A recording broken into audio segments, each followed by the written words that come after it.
대가야 수도 고령 탐방. 어느 여행사의 문화 탐방이 눈길을 끌었다. 대구와 지척이고 비용도 고작 교통비 정도 5천냥이다. 이름하여 문화 탐방 고령 투어로 당일치기로는 안성맞춤 역사 탐방이다. 이 비용으로 여행사 수지 타산이 되지 않을 것이고 고령군과 연계 지원받는 듯하다. 평일 휴가로 청라 은당역 1번 출구에서 탐방버스에 오르니 동행자는 20여 명, 대부분 여자들이고 노인들이 많아 적잖이 놀랬다. 대구서 가까운 비교적 쉬운 탐방이지만 대가야 역사에 관심이 많은 분들로 보여진다. 오늘의 코스는 고령 서남쪽 개실마을에서 고령시장, 대가야 박물관, 반룡사 코스다. 엊그제 강추위도 녹아 바람도 없는 비교적 포근한 날이다. 인터넷 백과사전이 언급하기를 고령은 경북 남서부 지역 위치한 대가야 도읍지로 가야의 유물과 유적을 간직하고 있다. 낙동강을 경계로 달성군 서쪽에 미숭산 755m, 북두산을 경계로 경남과 도계를 이룬다. 대가야 읍에는 고령 지산 고분군 대가야 박물관, 우륵 박물관이 있다. 면적 384제곱킬로미터, 인구는 32,000명, 1읍 7개 면으로 구성되어 있다. 삼국시대 대가야 도읍으로 김해 금강가야가 쇠퇴한 뒤 가야 연맹의 맹주로 세력을 떨쳤으나 562년 신라 진흥왕 때 이사부와 사다함의 공격으로 멸망했다. 시조는 이진화 고왕으로부터 도설지 왕까지 16대 520년간 존속했다고 전해진다. 대가야 건국신화에는 서기 42년 정견모조라는 가야산의 여신과 이비가지라는 하늘신 사이에 내질 주일이 대가야의 시조 이진아사왕이다. 464년 신라의 요청으로 신라를 구원했고 479년 하지왕 때는 중국 남제에 사신을 파견했다. 481년 5세기 150여 년간 가야의 맹주국으로 백두대간 중심으로 동으로 낙동강, 서로는 섬진강까지 진출하고 외와 중국까지 교류하며 철기 문화를 이끌었던 제4의 제국이다.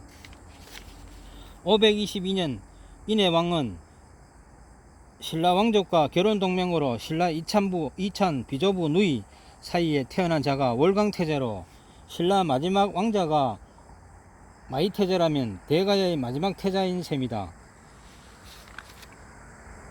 554년 백제와 함께 관산석 성 옥천 전투에서 신라의 대패 후 급격히 국력이 쇠퇴했다. 신라 법흥왕 532년 금강가야는 신라의 투항 후 562년 철의 나라 대가야는 제16대 도설지 왕 때 진흥왕 공격으로 멸망했다. 2021년 전 방영한 KBS 역사 스페셜 제4의 제국 대가야 섬진강 사수작전에는 낙동강을 경계로 신라와 대치하던 대가야는 서쪽으로 한로를 개척하려고 섬진강까지 진격한 대가야의 유물 발견과 활약상이 생생히 조망된다. 역사는 승자의 기록으로 체록되고 오래도록 이어지다 보니 학창시절에 배운 삼국 역사가 주류고 주류 역사의 반에도 기록되지 못한 대가야 역사를 최근 계속적인 유물의 발견과 관심으로 재조명하고 고령군 등에서 지대한 노력을 기울여 퍽 고무적이다.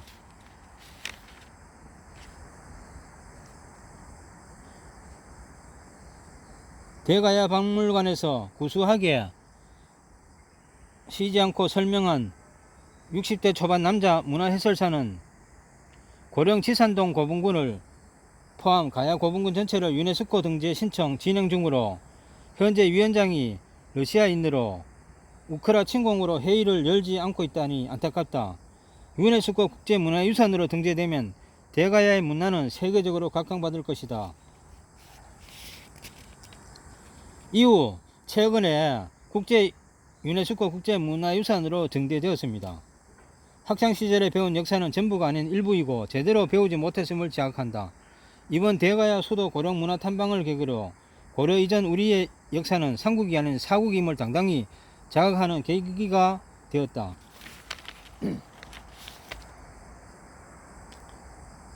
대가야 박물관 내에서 대가야의 깊은 역사를 하루아침에 배우려니 시간이 너무 짧다. 특히 순장제도가 특이했고 그 시절로 돌아가면 금관제조, 철기 문물 등의 신라에 비해 상당히 발전했음을 알 수 있다.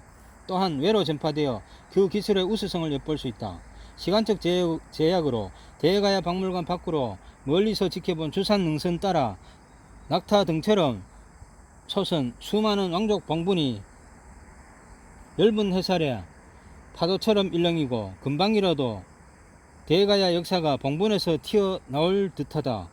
우스갯담으로 요즘 피할 거는 피하고 알릴 것만 알린다는 현대 PR은 기계적이고 사무적이다. 옛날에 또 자기 PR은 있었던지 은연중 드러난다. 전필제 김종직은 지극히 자신을 낮춰 호를 전필제라 칭했다. 그 전필제 후손들 집성촌이 고령 서남단 모퉁이 합천과 경계를 이루는 곳에 둥지를 틀고 있다. 이름하여 개실마을이다. 사림의 대학자를 기리는 개실마을을 둘러보면 비록 정증이 아니라도 조선 중기 때 학자의 면면을 둘러보고 옷깃을 여민다. 그가 살아온 길은 단절의 역사가 아니라 문중을 통해 역사를 거쳐 오늘의 지방자치단체 등의 협력으로 계속 이어진다. 소설 대문을 지나면 고택이 즐비하고 기둥 하나하나에 사연과 역사가 서려 있다.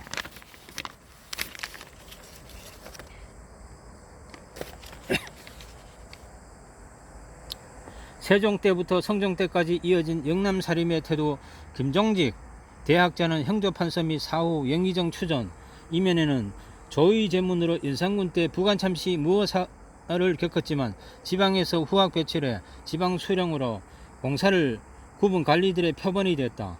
조그만 유물관에는 교지와 임금이 하사한 술병 등이 그의 위상을 알려준다. 하지만 야인 김종직으로 돌아가면 필부와 다를 바 없이 그 당시 질병과 빈곤으로 자식들을 먼저 보내고 모친 사망과 첫째 부인을 동시에 잃고 후일 재취하여 뒤늦게 아들을 얻는 기쁨도 있었지만 62세에 사망할 때까지 평탄치 못한 삶의 질곡이 대단했으리라 여겨진다. 권력은 유한하고 인생은 짧거나 결코 길지 않다. 문화해설사 얘기로는 개실마을은 예전 전국 마을 가꾸기 경연에서 1등으로 그 당시 제법 많은 1억을 마을에서 받았으나 개별적으로 배분하지 않고 장기적으로 마을을 발전할 수 있도록 뜻을 모아 군청에 위탁하여 찾아오는 문화관광마을로 군청과 마을 사람들이 협심하여 오늘에 이르고 매년 체험 문화마을 방문객이 상당하다고 하니 지하의 전필제 선생이 흐뭇할 듯하다. 고령 문화투어 점심은 자유시간 발길 닿는 대로 고령시장을 위주로 밥 한 끼 먹으러 대가야 읍내를 1시간 동안 주말 관상객으로 걸었다. 특색 있는 지역 먹거리 특히 송국수를 찾았으나 최소 2인 이상 판매라 아쉬웠다. 이제 시골 인심은 찾아볼 수 없다. 짬뽕 한 그릇 먹으려고 고령 시내를 다닐 필요는 없다. 결국 꽈배기로 길 위에서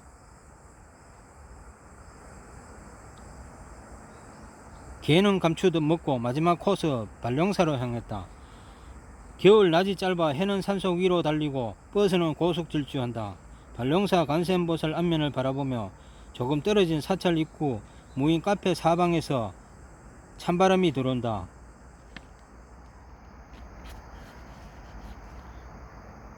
일회용 믹스커피 한 잔이 뜨뜻미지근하다. 물이 차지도 뜨겁지도 않다. 몸이 건조 무념무상 무치 맛을 필부는 느낄 수 없다. 그저 달짝지근한 한 잔의 커피 맛을 그리워하니 산사에는 아무나 들어갈 일이 아니다. 스님 도포보다 넓고 가는 초겨울이 저물어 간다. 2022년 12월 3일 방랑수필